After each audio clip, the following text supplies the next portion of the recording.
Today is November 10th, 2022, Thursday, November 10th. And I'm Christopher Crystal with Financial Stockholm. These are our views on what we're seeing in the market and from a Nordic perspective with Europe as well. And what we're seeing now is we're going into our dark period where we have less sunlight. The days are getting shorter. And even down here in Sweden or up in Stockholm, if you're farther south or farther north, the days are much shorter. And we wake up to the announcement that Germany will not be allowing us to build new nuclear power plants. And that's because we have a company in Sweden called Uniper, which was so poorly mismanaged and had so many issues with properties in Ukraine and Russia that they were taken over by the German government. And we now have, as they have minority ownerships in our Swedish power system, they are saying no to new nuclear power. And I think that's a little disturbing. On one hand, we'll have more smaller modular reactor builds. That's what's been started with the surveys already. But the power generation issue is not going away. Although it's a long-term problem and it requires long-term solutions, Sweden will not be able to, with Uniper in the system, be able to build new nuclear power plants. So, and I think this overall represents the problem in Europe, but more specifically to our Swedish economy, one of our rising stars, it's still privately held, is called Northvolt. And they have a nice power plant, or they're building batteries for automobiles, and they're a little farther north in Sweden, and they're looking to expand and build out new capacity. But there's a question of what capacity of power would they be able to get. So I think companies like this are a good one to watch and follow, because if they're forced to move to another country, like say the United States, or say maybe they would go to India or even China, where they're building out power, as opposed to Sweden, where it's got to start to replace power and is not able to build full capacity power stations. You would look at the Swedish economy as how would it continue to grow.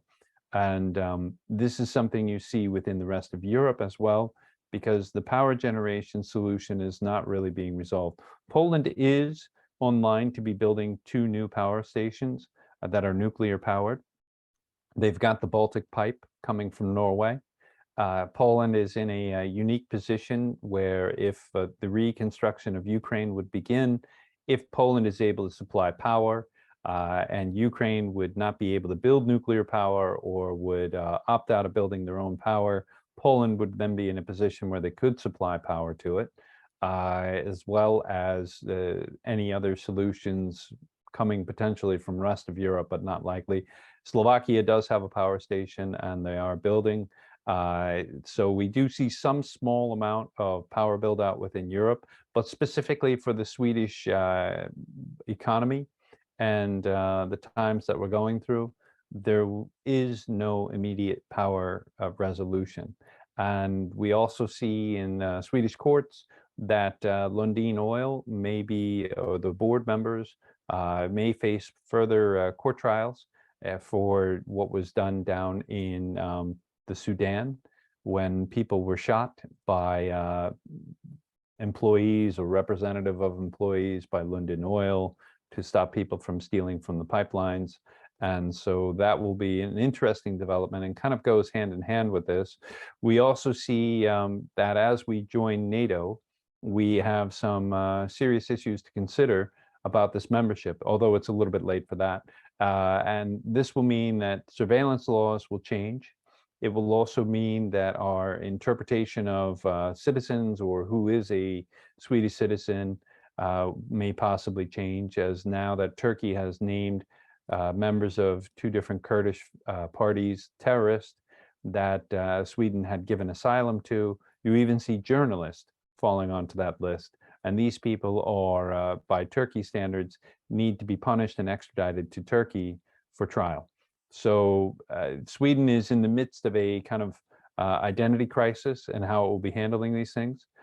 We are standing strong with Ukraine and the NATO. We don't see any news in the paper about the munitions that are being supplied. We do see news that there is the possible retreat by the Russians, and this is seen as a great step forward. What it actually means or eventually means is unclear. The Russians have been blowing up many of the power stations as they leave, and we are seeing more and more where the propaganda or the newspapers are talking about the Russian retreat, and very little discussion on what the steps forward would be. So we're in the midst of flux. We have our high energy crisis or high cost of electricity crisis related to the energy crisis, and we continue to move forward in that direction. So in terms of what else is going on, I would say looking at the SMRs would, if you're a longer term and you're looking out in that direction, that would be a key way to look. Of course, the solar and wind opportunities, and I would say you have to be very selective there. You need to, because that's what's coming out of the UN, is a proposal for more wind and more solar. And that's something that Sweden has been employing, but it does not meet our needs at this point, and nor would it long term be able to meet them by 2030. So we have some specific goal targets about the power generation that are a little difficult to figure out. And there will be a darker time for Sweden in terms of our manufacturing if we would shift back to a manufacturing. This may also affect our outlook or the potential outlook for investment into Sweden if you're looking longer term, as you would see less manufacturing appeal within Sweden. So how would you play this, and what would be a good way to look? Well, look at the companies that are doing the offshoring. Look at the companies that would be maybe in India or China, where they're building out the most nuclear power. They're also building out coal. But there you would have reliable power generation, and you would be able to rely on a powerful manufacturing. Now, that won't do much for your home economy, except for the revenue brought in as a result of the profits. However, if you're looking at a longer term business plan and viability of a business that would be involved in manufacturing, that might be the way to go. So if you're looking at the notes, those are available on Substack, and but otherwise the video just gives a brief kind of analysis. So from the Swedish perspective, that's really what we're looking at this morning. We have some issues that we're trying to overcome. We do have more with our security problems, and the police are chasing people now that are stealing diesel. There was a diesel truck that was stolen last night, and the truck drove into a household. Fortunately, though, nobody was injured, so that's good, although their house was destroyed. And the people who were driving are arrested, and that moves forward. So the Swedish government, the current government, has a lot to look at and a lot to do. So far, they're not coming up with so many good solutions, but we're not like the UK style of government, where you'll have an immediate shift and possible no confidence vote. We're more of a stable system, and in Sweden, we like that. Smooth is slow, and or slow is smooth, and smooth is fast. So we look at it from that perspective, and that's really all that I'm seeing this morning in terms of the Swedish press. Of course, there is a continued focus, and this is a global, whether looking at the United States.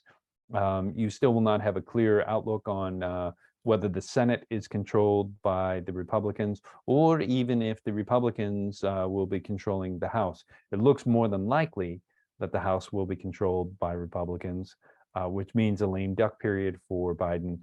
And then, of course, the continued drama around Donald Trump will probably end with him going to prison.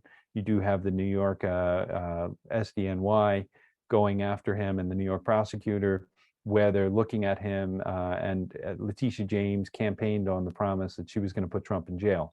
Now, that would be a first, but hey, Trump makes a lot of firsts. So that's really what the focus of the news is here in Sweden today, and we'll come back to you. So happy investing, and thank you very much.